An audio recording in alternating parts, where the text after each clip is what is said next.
न्यायशाला के इस प्लेटफॉर्म पर आप लोगों का एक बार फिर से स्वागत है। न्यायशाला के पिछले 3 सेशंस में मैंने बात करी legal remedies available to the women of India.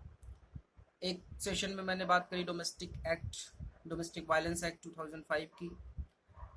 उसके बाद मैंने बात करी पीओएसएच एक्ट की। उसके बाद मैंने बात करी इंडियन पीनल कोड में जो भी सेक्शंस हैं विमेंस के अधिकारों के लिए। अब इस सेशन में मैं बात करने जा रहा हूँ protection of child from sexual offence act 2012 की, जिसको शॉर्ट फॉर्म में पॉक्सो एक्ट भी कहते हैं, जो बात करता है children from offences of sexual assault, sexual harassment and pornography. मतलब ये एक्ट जो है बात करता है बच्चों को सेक्सुअल ऑफेंस से बचाने के लिए, जो कि उनके साथ हो रहा है। हिंदुस्तान आंकड़ों के हिसाब से अगर मैं बात करूं तो हिंदुस्तान विश्व में वो सबसे पहला देश है। सबसे ज़्यादा जो क्राइम होता है बच्चों पर, उसमें सबसे अग्रणी देश है। तो उस एक्ट की बात मैं आज आपके सामने करूंगा। यह एक्ट 2012 से सक्रिय है इस देश में।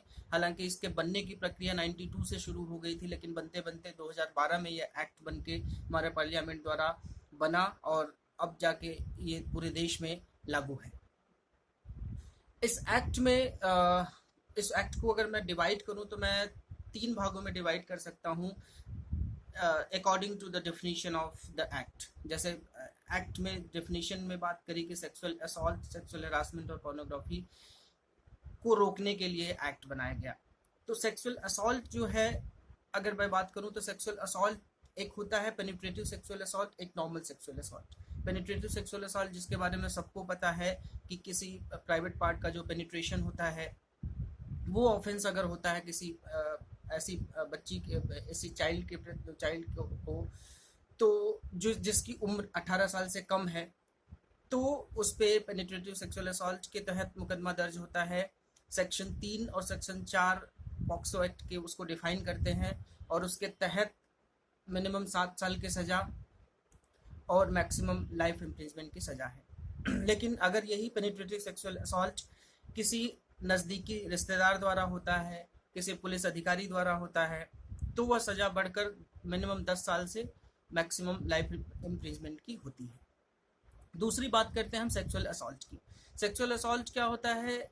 इसमें अगर कोई इंटेंशनली, इसमें यह शब्द बहुत मायने रखता है। इंटेंशनली कोई अगर अपना प्राइवेट पार्ट बच्चों से टच कराता है या बच्चों का कोई प्राइवेट पार्ट टच करता है गलत इंटेंशन से, तो उस पर सेक्सुअल असॉल्ट का मुकदमा दर्ज होता है जो पॉक्सो एक्ट के तहत, और इसमें जो सज़ा है वो 3 साल से 5 साल के बीच की है।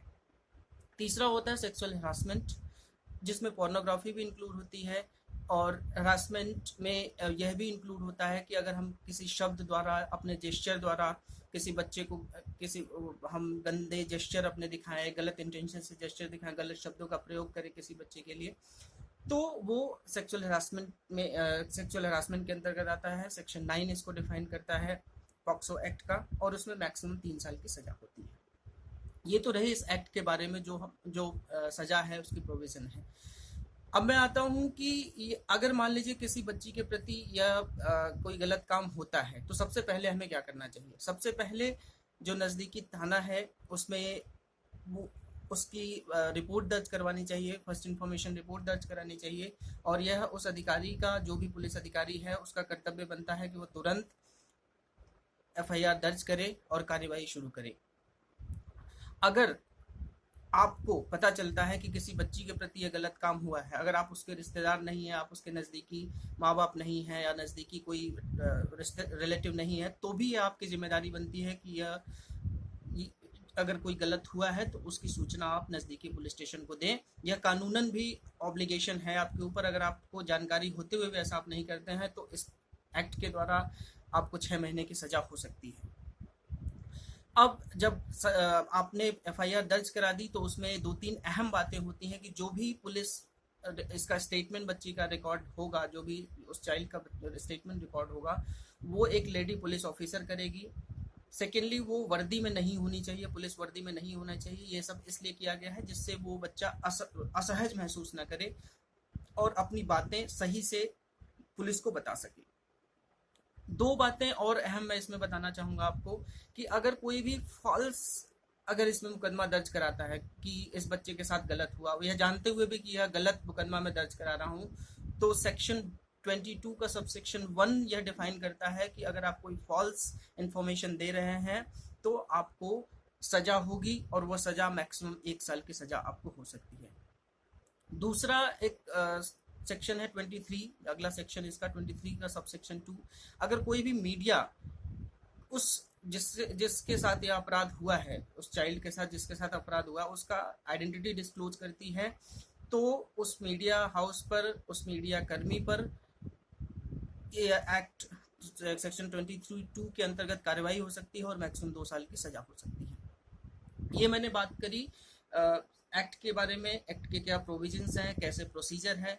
अब मैं बात करूंगा कि इसमें एक दो जो कमियां हैं, उसमें एक कमी जैसे जो मैं अपने समझ से, कानूनी समझ से पाता हूं कि यह जो एक medical termination of pregnancy act 1971 है, उसको कॉन्ट्राडिक्ट करता है। जैसे पॉक्सो एक्ट क्या है? पॉक्सो एक्ट यह है कि अगर किसी बच्ची के साथ सेक्सुअल इंटरकोर्स होता है उसके कंसेंट के द्वारा भी, तो भी यह अपराध ही माना जाएगा। लेकिन अगर 18 ईयर्स से ऊपर है उसकी उम्र और वो सेक्सुअल कंसेंट है तो वो अपराध नहीं माना जाएगा।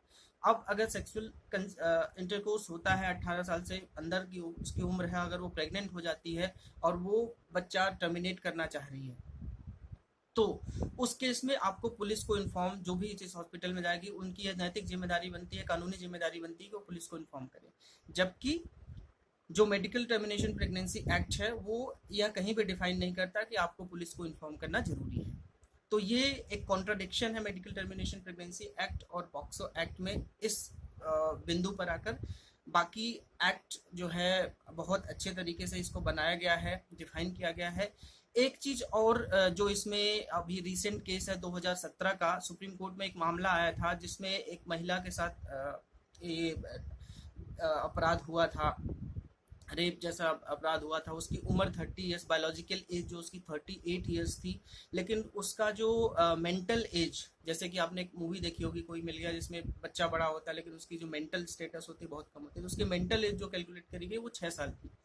तो उसमें ये कहा गया कि इसका मेंटल एज भी ध्यान में रखना चाहिए। लेकिन कोर्ट ने कहा, दीपक मिश्रा उसमें चीफ जस्टिस थे, उन्होंने ये कहा कि जब जो पार्लियामेंट में जो एज का जो फॉर्मूला बनाया गया है, जो एज के लिए डिफाइन किया गया है, उसमें ऐसा कहीं भी मेंशन नहीं है कि आपको मेंटल एज देखना है, तो हम बायोलॉजिकल एज के अकॉर्डिंग ही फैसला लेंगे।